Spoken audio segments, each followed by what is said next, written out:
Tharima and welcome to my show Time Out with Mamata, where we feature the unspoken life stories of individuals from diverse backgrounds. With me, my today's guest is someone who holds a special place in my heart, my mentor, my friend. She is a writer, a storyteller, a teacher, a sister, and most importantly, I believe her strength and resilience with a big smile is inspiring and empowering. Join me to welcome Professor Gail Ramsey. Hello, Miss Gail. How are you? What a lovely introduction. I feel like this is a full circle moment. Yeah. I remember when I first met you, before the class even started, you came into the classroom.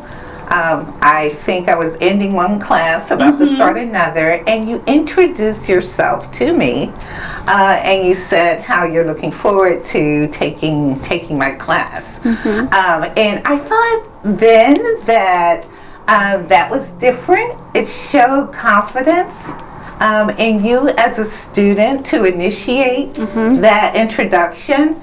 And then when you showed up in class, you were so dedicated to whatever category or subject we were talking about. Yes, it was a communication class. A communication class at Montgomery County Community College where I started teaching, and you just leaned in to the subject matter, and you gave your all. You gave it 100%. And we were teaching, I think at that time I may have been teaching storytelling or journalism. And I remember you wrote maybe your first article, and it was about Malala Yousafzai, yes, Pakistani girl shot by Taliban. And you did such a wonderful job in bringing that story to a college community, a set of young people who may not have heard of that story. Yeah, and mostly the western side of it, western part of the world, I believe. Yeah. And you've showed up in a number of my classes, so I think you've taken like 3 or 4 communication classes with me. Yes. In every class it was the same thing. I mean, we were looking for writers for the newspaper. And the fair trial, we did those, remember? And I also wrote another paper about the music industry and the Islamophobia. Things of that, like a jihad and how jihad is portrayed in Islam and what's the literal meaning of jihad. Was that one published in the Monica Gazette? Yes. And you actually introduced me to Monica Gazette. Where you right. And then later, I think Dave Aston, we got into the Monica radio and all that. Dave, this is also for you to listen to. Hi Dave, hope you're doing well. Yes, I'm sure I know. So I think it's kind of cool that my students keep in touch. I think it's really cool that you kept in touch with me, and it's wonderful to see you doing so well. You're doing your thing, and that's what I mean about a full circle moment. Like you sat in the classroom and you learned some of the elements of storytelling. Yes. You had to interview sources, and so the initial how to do an interview, kind of started in a classroom. And now here you are. I know, you're interviewing the teacher. You are first my mentor, and then second we became friends. We have been in touch with all these years, and I'm so glad. I'm so glad. So Miss Ramsey, I would like to start with like your childhood. If you can tell more about your childhood, where you born, and who are you? Who am I? Well, I grew up in Germantown, Pennsylvania, which is like right outside of Chestnut Hills, Germantown, Mount Airy, Chestnut Hills. So I keep moving up the avenue. Grew up in Germantown, grew up with 4 sisters, and we just always had a very special and close-knit sisterhood, familyhood. 5 girls, no boys. And a famous writer wrote a story of sisters growing up, and the writer was Louisa May Alcott, and she also grew up in Germantown. Oh, no kidding. Oh, wow. And her book, her novel, Little Women, is taught in colleges and universities throughout the world. It's one of the famous novels, you know, of our times. And those sisters were close-knit, and they talk about, initially she opens the book with the things that they did not have, and how Christmas was never Christmas because they didn't have very much. Contrast that to how we grew up, and my parents just gave us everything. Okay. So whatever we had, whatever we didn't have, we didn't really know, but we always gave gifts to every family members. Our Christmases were always filled with, you know, dinner, joy, breakfast, a lot of family coming over. We grew up in Germantown. We went to Catholic school, so every Sunday we went to Mass. That was, you know, a few steps from where we lived. And then, you know, grew up, went to college, and studied, you know, criminal justice and media relations. And I am a fan of, you know, the true crime genre. That has never left me, so my interest is there, and that's the area where I teach at this time. And I tragically lost a sister 25 years ago when, you know, a big catastrophe happened on Delaware Avenue. A pier collapsed, and my sister was there celebrating with her colleagues and friends. Yeah. And the pier collapsed, and she was on the pier that collapsed. So growing up in this close-knit sisterhood, and to lose one is, of course, traumatic. It's life-changing, and it's changed my life in many ways. So she was the youngest of the 5 sisters. Right. So everyone kind of doted on her. What she said goes. How old were you when your sister was born? I was 17. So you're already a teenager.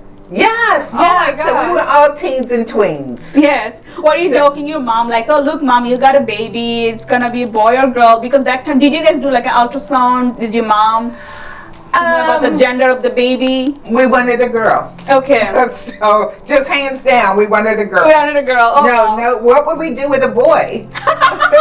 we were 4 girls. So you never wanted a brother? Like, did you have ever a feeling like, oh, wish there was a man, like a brother in a family? Because after father, usually girls rely on a son or a brother in the house. I would say my youngest sister, she was, my dad doted on her.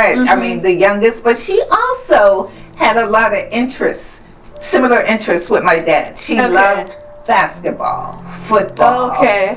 So she could communicate with my dad on that level, where my other sisters, we may have been a little bit girly. Okay. You know, we're dressing up and we're going out, and so my younger sister did that as well. But, you know, my parents may have wanted a boy, although they've never said that.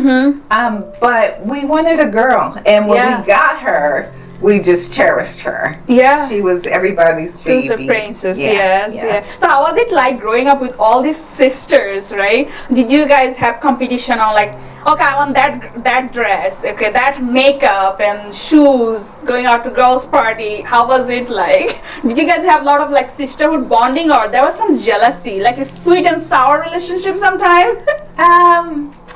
No. I mean, we support, and when I write about it sometime, my writing coach will say, like, did you guys really get along this I know, right? Like, you know, we fought. I mean, if there was something like every relationship. Yeah. I mean, if there were, I'm mad at you because, I mean, if there was something to be mad about, or something to fight about, we fought.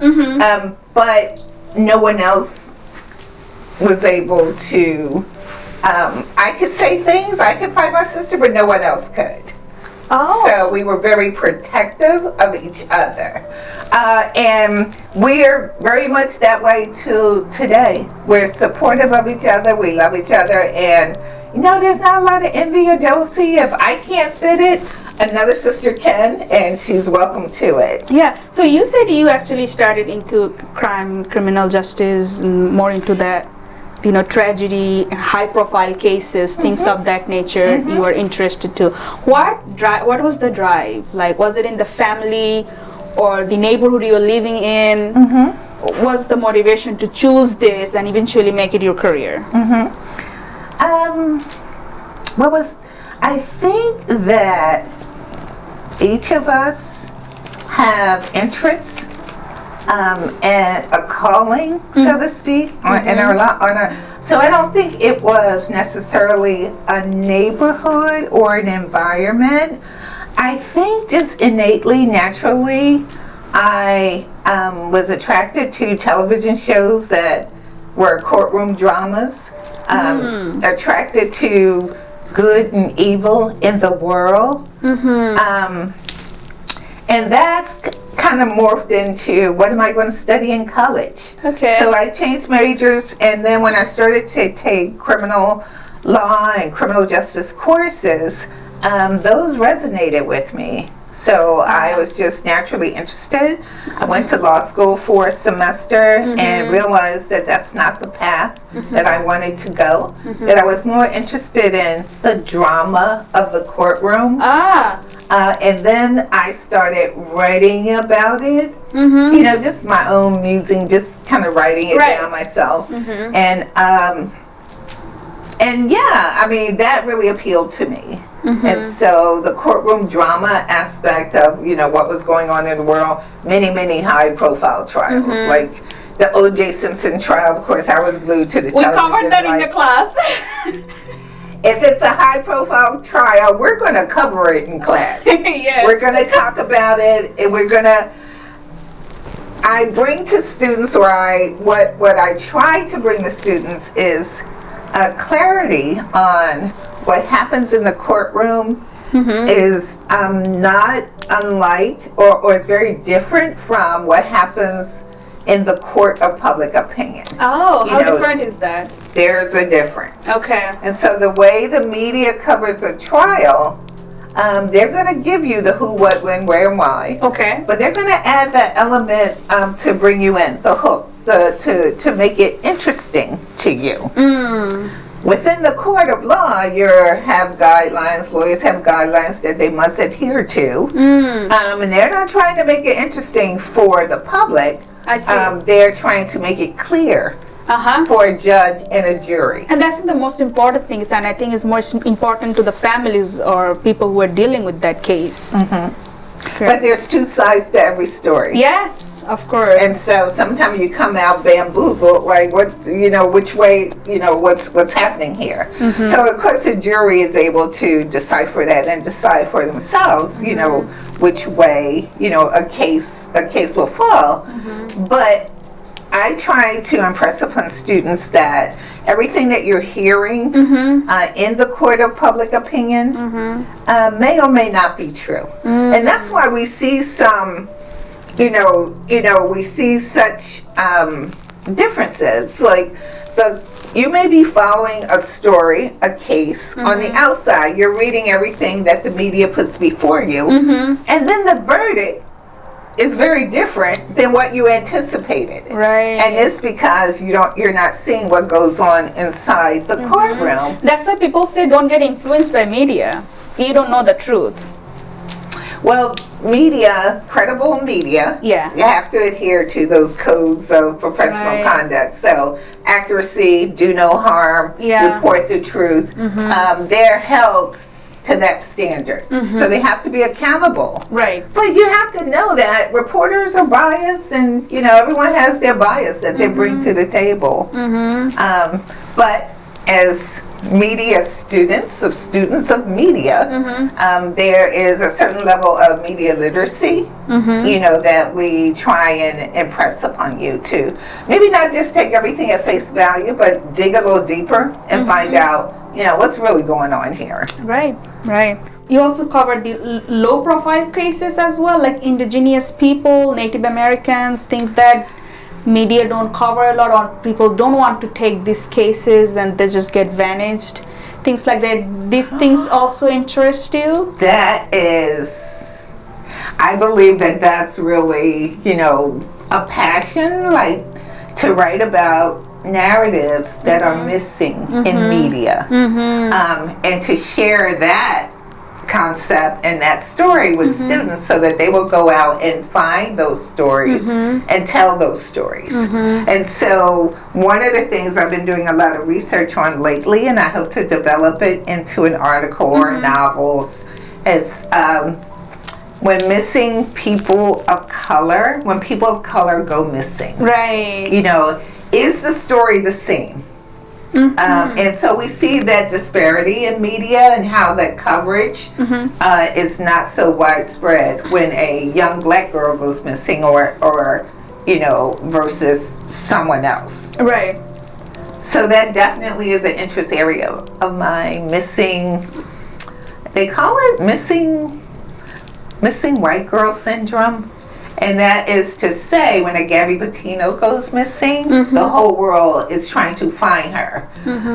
But if a black girl goes missing, that might not be the case. Now, you might ask, or you might consider that many people are interested in that topic, and so it might be changing a little. But it's just... That's what I was going to ask. Do you think it's been changing? You've been in the industry for so long. Do you think the attention on these low profile cases are now getting better or getting more media attention and people are working on it, taking these cases? I think more attention can still be had on these types of cases. I'm always glad to see when there is a lot of attention. Just locally in Philadelphia, a young black girl went missing, and the media covered it intensely. So I was really glad to see that, but that doesn't happen all the time. I see. Unfortunately. Have you seen yourself being a judge? You talk about the courtroom drama and all that, or on the field being a reporter in cold winter? I admire reporters, lawyers, judges very much, but I think that my true passion lies in storytelling. I see. And I am most alive, more energized, more at peace with life in the world, more aligned with who I am and how I show up in the world when I am creating stories, when I am writing. So I like the 2020s. If I had life to do over, like maybe a 2020 or 48-hour reporter, I think that would be really cool. But I think storytelling, writing, is really where my passion lies. So in my research, I found out that you published your first novel, the Mystery on the Island of Bermuda, right? And you self-published that, and all the travelings that you had to do for it. It's kind of really interesting, and I think it could be a little education for the writers or people who are trying to publish their pieces. So could you please talk about it? So that was many years ago, but it was a courtroom drama, Tock, set on the island of Bermuda, and it at that time publishing was a little different. Self-publishing, I created a business and actually had a very successful run of TikTok. Sold thousands What of was copies. it about? So TikTok is about a murder mystery, of course, set on the island of Bermuda, but it is inspired or infused with romantic suspense. Oh, and so interesting. It is an attorney who, she starts her day one way, and then she is approached by an ex-boyfriend. It's non-fiction, right? It is fiction. Okay. And so it's totally fiction, and it's a whodunit. There's a murder on the island, and who did this? And the attorney, which is the protagonist, the main character, is called upon to help the person who is accused of this murder. And so she has to travel from Pennsylvania, from Philadelphia,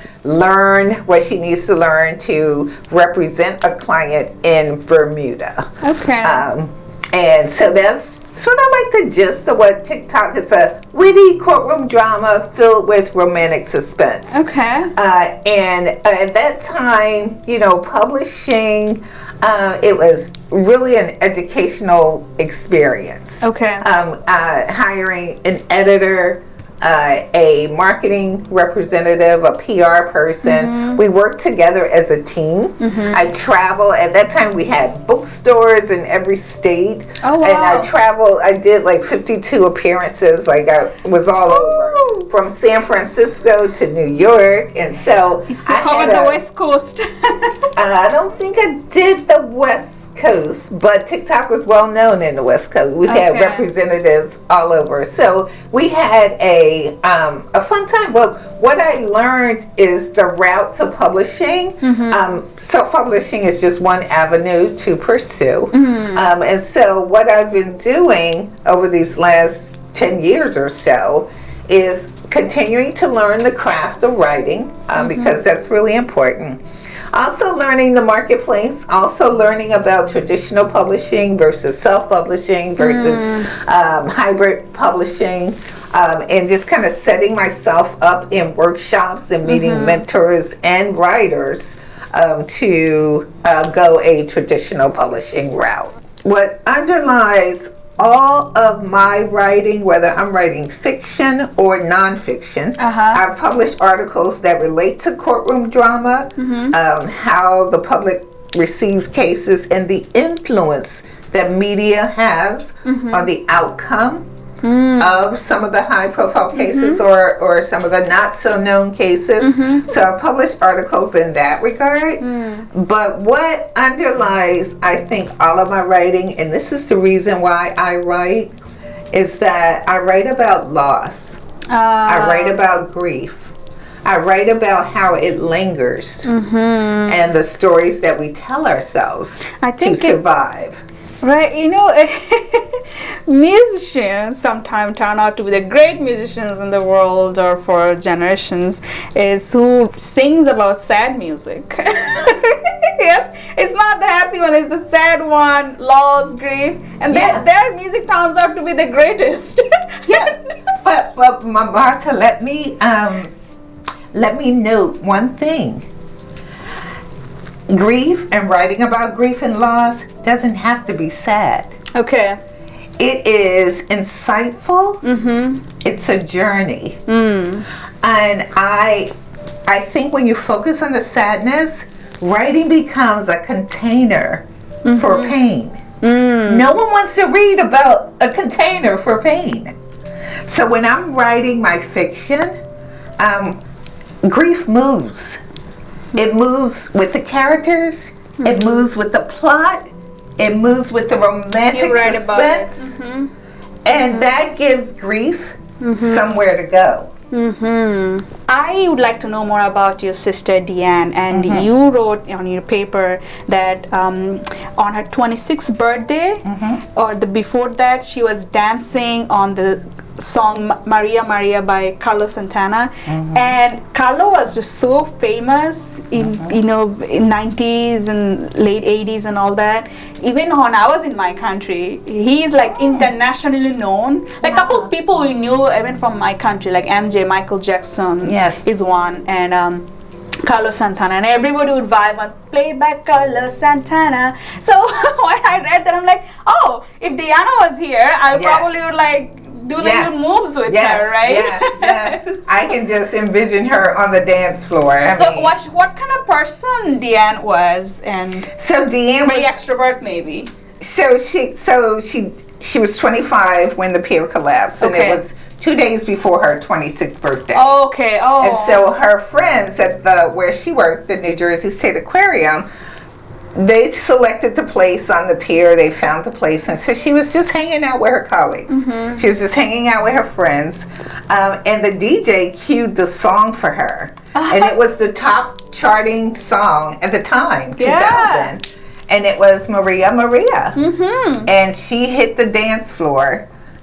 She loved to dance, and she loved music and loved to dance, and she just loved a good time. Loved to gather with her sisters. And we would always do special things as girly girls, like we would dress up on a Friday night just because we could. And it's Friday. And it's Friday. What is there? Do you need another reason to celebrate? There's a song about, hey, finally, thank God it's Friday. We're here.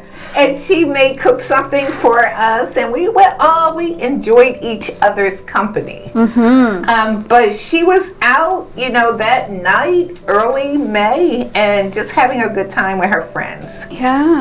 When the structure collapsed, and the music stopped. Wow. Yeah. And she was born in May, and you were born in May, and how does that feel? Like sometimes, like, why God, like you chose May? You know what I mean? Like it's your day of celebration, and that same month of her celebration, and that, right? How do you take that when May comes and you around your birthday time? Yeah, it's we would get excited about our birthdays, but it is. I think what comes to mind is this. So 2 days before DeAnn's birthday, the pier collapsed and we lost her. And then, a few days after, I had a birthday because we were 4 days apart in May. And so we were at her apartment, and on the coffee table was a card addressed to me. Oh. And I think that, I still have the card. I encased it in plastic. I had it sealed. But the card says something like, I love you so much. And I'm so glad you're my sister. Someone who wants my joy, wants my happiness more than she wants her own. Oh. And I think that speaks to, our relationship and, the special bond between us and how I felt about her and how she felt about me. Oh, So, yeah. That's beautiful. Yeah. And it's good. I'm sure you have it saved still, and you'll take it with you. Oh, that's tough. So, do you think your writing became more of a personal thing after that incident happened with your sister? It was your career before that incident, right? And then do you think after that, do you start to see it differently? So the irony, I'm thinking about my mentor, Ann Hood, who I absolutely love. She writes about grief and she writes about loss. And she lost her daughter, who was 6 years old. And after she lost her daughter, she couldn't write. Yeah. Words meant nothing to her. Eventually, she found her way back. Right. But when I think about where I am now and where I was, so I was working with lawyers, and I was working with some of the top lawyers in Philadelphia, and I was dedicated. I was I was a legal assistant. I would pull 10 hours a day. So you're more into it. I at that time I was. And then when my sister was killed, it became a case. There was litigation. So litigation was no longer objective for me. It was subjective. So I did have a hard time going back to the law.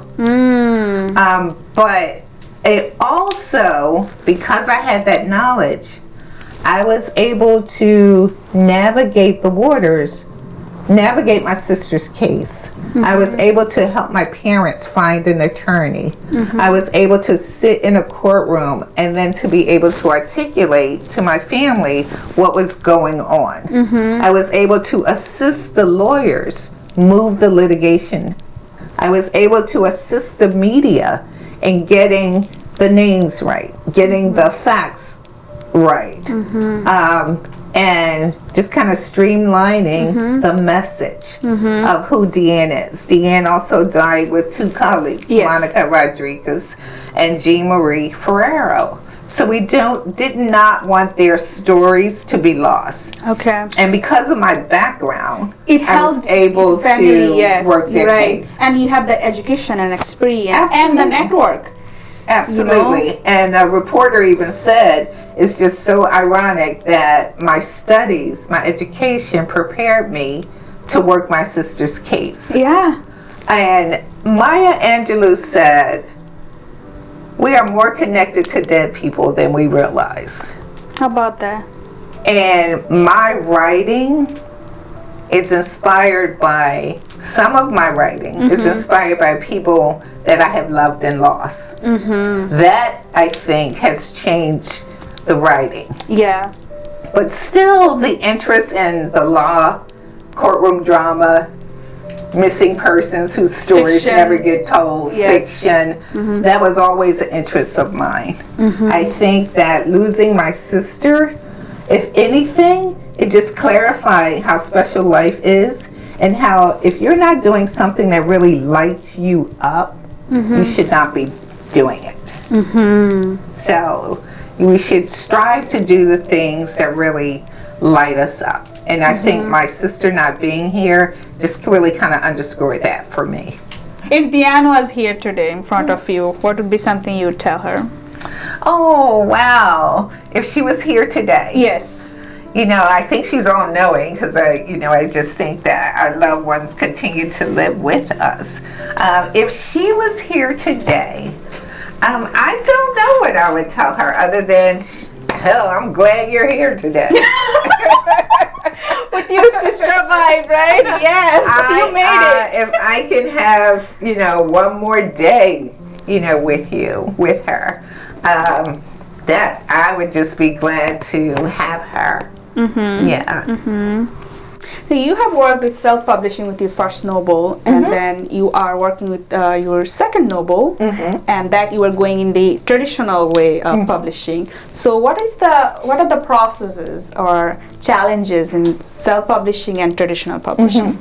So it was quite different when I self-published. Yeah. Many years ago. The industry has changed. Right. And I think that serious self-publishing, you're doing a lot of the work. You're writing, not only writing, but you're doing the marketing, you're doing the PR, you're doing the editing. And when I say you're finding a team to work with you to do those tasks. So editor is really important, whether you are going a traditional route or a self-publishing route. Okay. And so the editor will help you fine-tune your novel. And so that you can put the best possible version of your story in the marketplace. And so that can be costly, so being mindful of costs. But you have the independence. You get to pick the cover, you get to say when it comes out, you get to select the costs, where it goes and how it goes. And then with traditional publishing, you have their network. And so they're connected to a marketing stream that you might not have in self-publishing. And going the traditional route, you have an in-house editor and an in-house team to work with you. But the path to traditional publishing is hard. The path to self-publishing is hard because you are doing a lot of management of the components to self-publish. So each has pros and cons. Each has pros. Again, it's how a story wants to be told. Yeah. Your special circumstances. Who are you writing this story for? Right. What audience are you writing to? Do you want a mass audience? I am trying to attract a traditional publisher with my second novel, but that path requires, in most instances, finding a literary agent to advocate on your behalf, to introduce you to a publisher. And people say that path could be quite challenging. It's all a journey. I've heard writers say that they've sent out query letters to introduce their novel, and they get rejection after rejection. Oh, wow. 50 rejections, 100 It's rejections. like audition, you're just getting rejected. You have to be okay with that because you know your story. Yeah. You believe in your story. So you just keep going. And That's then important. the success might come with 101. You only need one to say yes. Wow. All right. We are going to go over some fun Q&A, rapid questions. Should I be nervous? I'm not sure, but if you would like to pass a question, you can do so. Okay. Okay. Oh, no. If you could have one superpower, what would it be? A superpower? Mm-hmm. So, there is a feeling in writing when I am creating my settings, my characters, my plot, where I feel that I am one with creation, the creator. It's almost like it's feeling magical, that it's all coming together as it should. That feeling, I don't know what, in writing, it's just like you can almost touch the sky. Wow. So if I had a superpower, it would be to create more of that essence Yes. in my life and everyone's life, where you just feel like you're doing what you're supposed to do and that you're aligned with the world. Awesome. What do people misunderstand more about you? That I say no first. And that, you know, Do maybe, you say yes later? no, not necessarily. So once it's a no, it's a no. I think that I love being. I love quiet. I cherish quiet. So, like events and social opportunities, I'm not always willing to say yes to. It doesn't mean that I'm not interested, that I don't see you, that I don't value what I'm being invited to. It just means that maybe I need to be alone with myself or quiet. Solitude. Yeah. Okay. Yeah. All right. We all need that. How do you want to be remembered? We all leave a legacy here, Sure. right? Good or bad or ugly, but Yeah, we all have a we legacy. all have a legacy here. So I guess, you know, that I've made a difference in my students' life, Okay. that I've made a difference in my sister's life, that I've made a difference in someone's life. Favorite movie?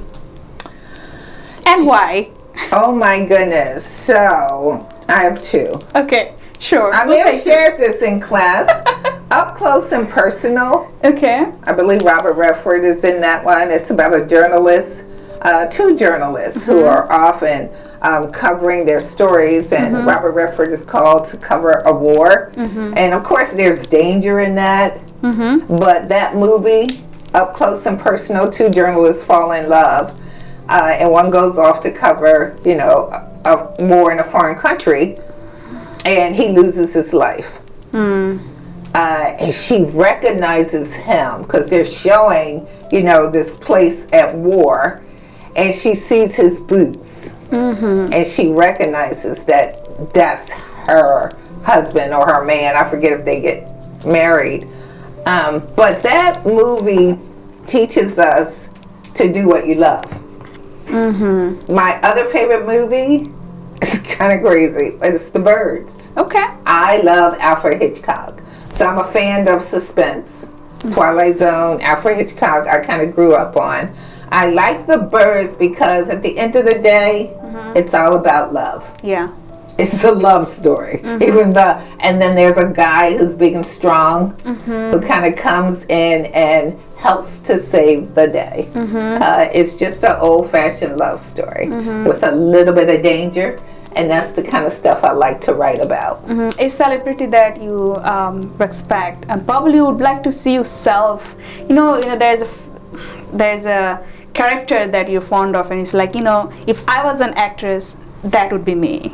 Do you have any character in mind? There's so many good ones. I don't think so I'm writing a story, I'm writing a memoir, and it's about, you know, the death of my sister in a tragic way. And that memoir really asks the question, when a loved one dies, do we die too?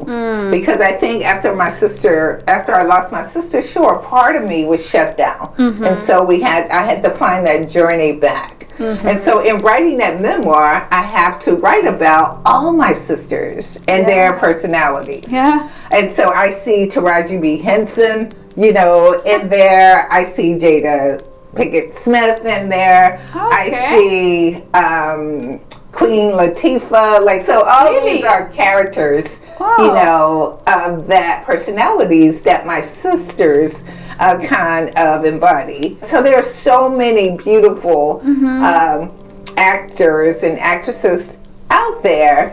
I never really zeroed in on one. I think that's even more interesting that you would, you know, find different characters that's going with your personality and your sisters. So it's not boring. Well, thank you so much for your time, and I'm really glad to get to know more about you.